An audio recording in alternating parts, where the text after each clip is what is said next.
اتہاس کاروں کی مانیں تو اس دور کی عیسائی حکومتیں لڑکیوں اور شراب کا استعمال اپنے اہم ہتھیار کے طور پر کرتی تھیں، یعنی کہ جب انہیں لگتا تھا کہ وہ اپنے دشمن کا مقابلہ میدان جنگ میں نہیں کر سکتے تو وہ اسے شراب نوشی اور زنا کاری میں مبتلا کر کے برباد کر دیا کرتے تھے۔ دوستو، جب صلاح الدین ایوبی نے بیت المقدس کو فتح کرنے کا ارادہ کیا تو یہ خبر کسی غدار نے عیسائیوں تک پہنچا دی۔ لہٰذا جب فلسطین کے عیسائی حکمرانوں کو اس بات کا پتہ چلا کہ صلاح الدین ایوبی نام کا ایک بہادر یودھا پھر سے بیت المقدس اور فلسطین کو آزاد کرانے کی تیاری کر رہا ہے تو انہوں نے پھر سے اپنی وہی چال چلی جو وہ اکثر زیادہ تر مسلم حکمرانوں پر چلتے آ رہے تھے۔ اس وقت مصر کی حکومت میں غدار کمانڈر ہوا کرتا تھا جس کا نام تھا نازی۔ یہ ظاہری طور پر تو مسلمان تھا پر اندرونی طور پر یہ عیسائیوں کا ایک جاسوس تھا۔ بیت المقدس کے عیسائیوں نے اس ایجنٹ کے ذریعے کئی بار یہ کوشش کی کہ صلاح الدین ایوبی کو شراب پلائی جائے، لہٰذا کئی بار نازی نے کوشش کی کہ وہ صلاح الدین ایوبی کو شراب پلانے میں کامیاب ہو جائے، لیکن جب وہ سلطان صلاح الدین ایوبی کو شراب پلانے میں کامیاب نہ ہو سکا تو اس نے اب دوسری چال چلی، اور وہ دوسری چال تھی لڑکی والی چال۔ اس نے سب سے پہلے ایک بہت ہی خوبصورت لڑکی کو اس کام کے لیے راضی کیا، اور اس لڑکی کو راضی کرنے کے بعد وہ جاسوس نازی سلطان صلاح الدین کے پاس گیا اور کہنے لگا کہ سلطان ایک لڑکی بہت پریشانی میں ہے اور وہ بہت دور سے چل کر آپ کے پاس مدد کو آئی ہے۔ کیونکہ سلطان صلاح الدین ایوبی ایک بہت رحم دل انسان تھے تو انہوں نے فوراً اس لڑکی کو ملنے کا وقت دے دیا۔ لیکن دوستو، دوسری طرف اصل میں نازی کے ارادے کچھ اور ہی تھے۔ وہ سلطان سے کہنے لگا کہ سلطان وہ لڑکی آپ سے اکیلے میں ملنا چاہتی ہے۔ اتنا سننے کے بعد سلطان صلاح الدین ایوبی اس جاسوس نازی کی چال کو سمجھ گئے، لیکن پھر بھی انہوں نے نازی سے کہا کہ میں اپنے خیمے میں جا رہا ہوں، اسے وہاں اندر بھیج دو۔ سلطان صلاح الدین ایوبی کی اجازت ملنے کے بعد اس غدار کمانڈر نے اس لڑکی کو یہ مشورہ دیا کہ تمہیں جا کر سلطان صلاح الدین ایوبی کے ساتھ غلط حرکتیں کرنا ہے، اور اگر ایسا کرنے میں تم کامیاب رہی تو جو تم مانگو گی وہ تمہیں دیا جائے گا۔ لہٰذا اسی ارادے کے ساتھ وہ لڑکی سلطان صلاح الدین کے خیمے کی طرف روانہ ہوئی، لیکن جیسے ہی وہ خیمے میں پہنچی تو فوراً صلاح الدین ایوبی نے اپنے کندھے کی چادر اتار کر اس لڑکی کو دے دی اور اس سے کہا کہ اس چادر سے اپنے بدن کو ڈھک لو۔ اس کے بعد انہوں نے اس لڑکی سے پوچھا کہ اے لڑکی، تمہارے ماں باپ کون ہیں؟ یہ سن کر وہ لڑکی چپ رہی کیونکہ وہ خود نہیں جانتی تھی کہ اس کے ماں باپ کون ہیں۔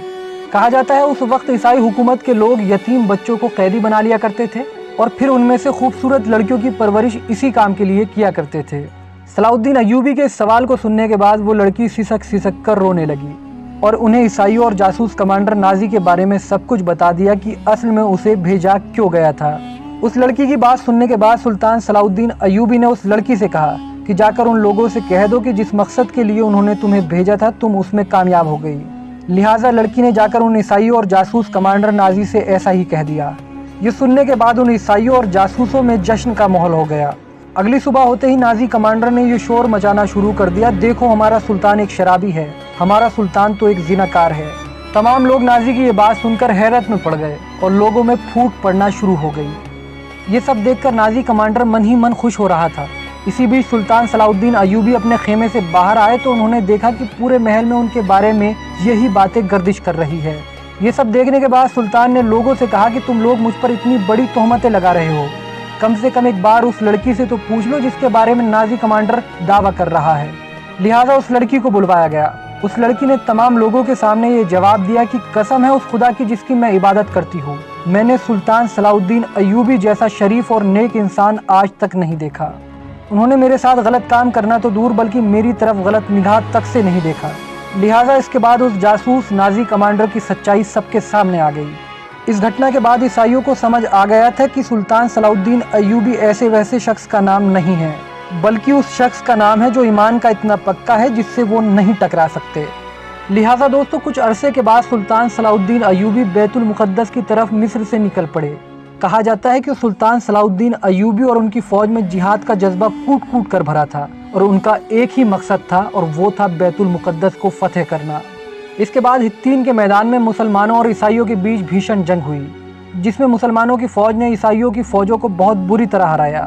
ہزاروں ظالم فوجیوں کو قتل کر دیا گیا اور ہزار عیسائی سپاہیوں کو قید کر لیا گیا، اور آخرکار دیکھتے ہی دیکھتے سلطان صلاح الدین ایوبی نے وہ کام کر دیا تھا جسے اس دور میں ناممکن مانا جاتا تھا۔ دوستو، سلطان صلاح الدین ایوبی نے بیت المقدس کو فتح کر لیا تھا۔